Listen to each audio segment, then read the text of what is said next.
Today's video is about cellular respiration. Please write the notes on your big sheet while I'm taking notes. You can pause the video at any time when you need to catch up on the notes. So what is cellular respiration? Cellular respiration is a series of enzyme-catalyzed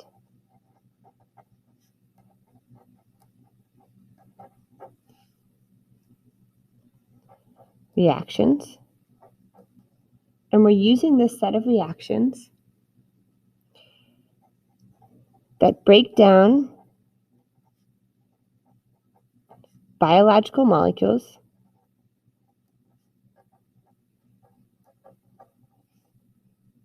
and use the energy released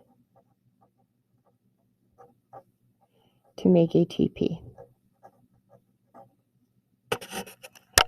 So this is an excellent example of energy coupling. The breakdown of biological molecules here is exergonic, and the energy released from that exergonic reaction is used to make ATP, which is endergonic. So again, an excellent example of energy coupling.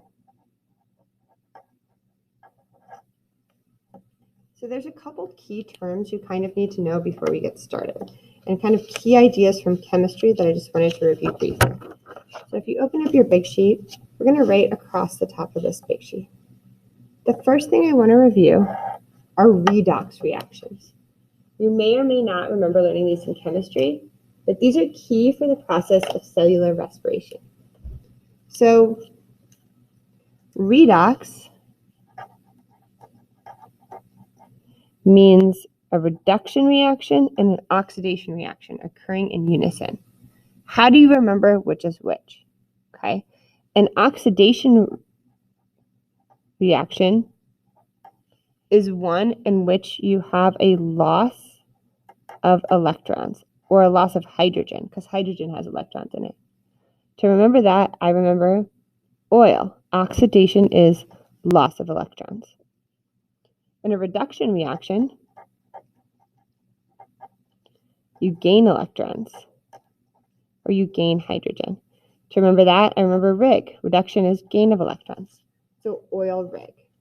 Sometimes your teacher might say GER-LEO, gain electrons, reduction, loss of electrons, oxidation. Here are examples. Okay. In this process, if we're taking glucose, C6H12O6, and we're breaking it down into carbon dioxide, that's an oxidation reaction because we've lost the electrons here. The hydrogen is gone. In a reduction, if you're taking oxygen and you're adding electrons to form water, that's a reduction. So cellular respiration is what's known as a redox reaction because both reduction and oxidation are happening in this series of reactions. So that's a key term from chemistry. Another key kind of thing from chemistry to remember is what is hydrogen? Hydrogen, or H, is made up of one proton and one electron. That's an important thing to remember when we're talking about moving hydrogen around.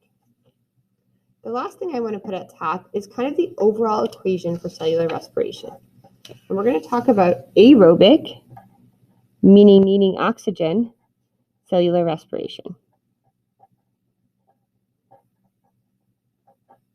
In aerobic cellular respiration, we're taking glucose, okay, which is a high energy compound, and we're using oxygen to burn that glucose. And we're going to create carbon dioxide and water, which are low energy products, and we're going to use the energy from that breakdown to produce ATP. Right?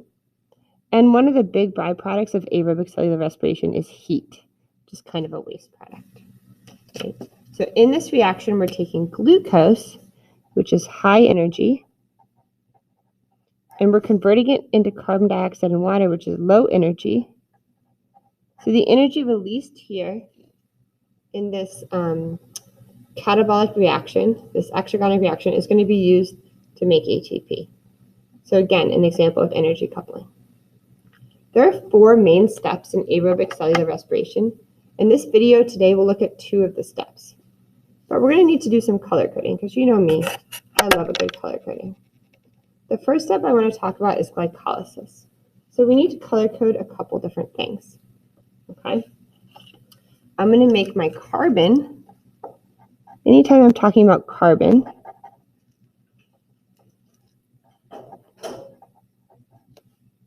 like sugar or carbon dioxide, I'm going to make that kind of an orange color. Okay? And anytime I'm talking about ADP or ATP, I'm going to make it kind of this like pinky color. This is like my ADP, my ATP. Then, anytime I'm talking about an electron carrier, I'm going to make it this kind of light blue color. So this is my NAD, or my NADH, should be NAD+, my FAD+, or FADH2. These are electron carriers, which we'll talk about later. I just want to make the color coding for now. And 2 last colors. Anytime I talk about oxygen, I'm going to make that green. And anytime I talk about creating water, I'm going to make that blue, dark blue. Okay.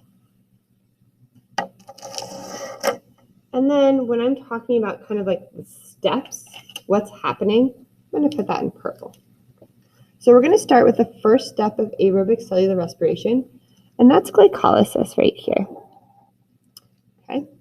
In glycolysis, we start with our glucose. Okay. And glucose is a carbon compound. Let me make this orange here. Glucose is what's known as a 6-carbon sugar. Right? 6 carbons. We're going to break that glucose down into 2-pyruvate. And pyruvate, if you can see down here, pyruvate is made up of 1, 2, 3 carbons. So pyruvate is a 3-carbon sugar. So this makes sense, right? 1 6-carbon molecule, 2 3-carbon molecules. You have the same amount of carbon here. This is catalyzed by many, many, many enzymes. In fact, if you look in the textbook, you might be overwhelmed by the number of enzymes that is needed to go from glucose to pyruvate. You don't need to know those enzymes. I just want you to understand the names of the enzymes. I just want you to understand that a series of enzymes breaks down glucose into pyruvate. We're breaking this molecule apart, right? So this is an example of a catabolic reaction. It also releases energy, okay? In order for this reaction to start, though, remember with enzymes, you need activation energy. You need to put in some energy. So you put in 2 ATP to energize this sugar. The phosphates are left behind. 2 of the phosphates are left behind. And what's released is 2 ADP. This is our energy input. That's our activation energy. The nice thing is, when we break down this glucose into pyruvate, we end up making energy as well. Okay, we actually end up making 4 ATP. So when we break this apart, we can put in 4 ADP, and we make, plus phosphate, and we make 4 ATP. So it's interesting because we need energy to start the reaction, right? We need 2 ATP to start the reaction. However, this reaction generates enough energy to make 4 ATP. So our net gain of ATP is about 2. We also make something called NADH. NADH is going to come along to the sugar, and it's going to take some of the hydrogens off this sugar. So the 2 NAD are going to come along. They're going to take some of the electrons off the sugar and become 2 NADH. So now these are filled electron carrier molecules, which we'll talk about a little bit later. Okay? But those are, again, electron carriers. So in this process of glycolysis, which occurs outside the mitochondria and the cytoplasm, we have a net gain of 2 ATP. We've made 2 NADH, which are going to carry high energy electrons that we'll use later, and we've made pyruvate. So we're well on our way to breaking down the sugar. So if we want to do a quick summary next to glycolysis, right? Summary, we go from glucose to 2-pyruvate. We have a net gain of 2 ATP. We make 2 NADH, and this whole process occurs in the cytoplasm. So that's kind of our glycolysis summary there. But we're not done breaking down the sugar. In this equation, we've made our glucose, but there's no final product of pyruvate. This is just an intermediate product. So where does the pyruvate go next? It depends on whether or not there's oxygen. Okay. If there's no oxygen present, this pyruvate is broken down further in a process called fermentation. Okay, so there's no O2. Then we go into fermentation. In fermentation, the products of glycolysis, okay, or pyruvate, are changed to recycle NAD+, so glycolysis can continue. And then just glycolysis in this process repeats itself. This is different in animals and yeast. In animals, this process is called lactic acid fermentation. And in lactic acid fermentation in animals, you go from pyruvate and NADH. Remember, pyruvate is our sugar molecule. And what happens is the hydrogen is given to the pyruvate. And the pyruvate is now called lactic acid because it has an extra hydrogen attached. And then we have NAD+, which can be recycled to start glycolysis again. Something different happens in bacteria and yeast. In bacteria and yeast, what happens is something called alcoholic fermentation. And this is why we use bacteria and yeast to make bread and to make alcohol. What happens is, again, we have our pyruvate, which again is our sugar. We have our NADH. We transfer a hydrogen up there, but then we also break the pyruvate in half. So the products actually become alcohol and CO2. The CO2 is what makes bread rise, right? It can make, so yeast helps bread rise, and then the alcohol cooks off, or you can make alcohol, and you have NAD+. So this is the process that happens after glycolysis if there's no oxygen available. But what if there is oxygen present? Then we go into aerobic cellular respiration. In the next step of aerobic cellular respiration, if oxygen is present, okay, that pyruvate is going to be shipped into the mitochondria. So we're going to take our pyruvate, and there's like these transport proteins that kind of hang out on the cell membrane of the mitochondria.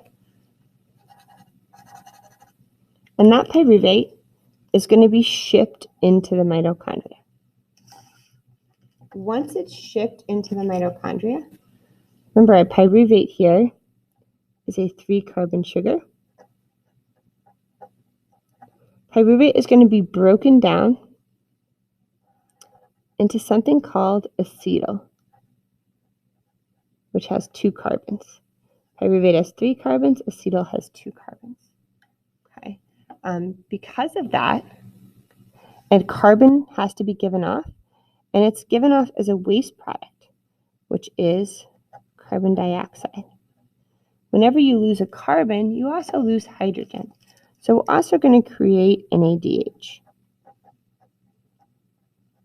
So by the time we get to the Krebs cycle, We've broken our glucose all the way down to acetyl. And that's where I'm going to pause this video. Next class, we're going to talk about the Krebs cycle and the next part of this, which is the electron transport chain and oxidative phosphorylation.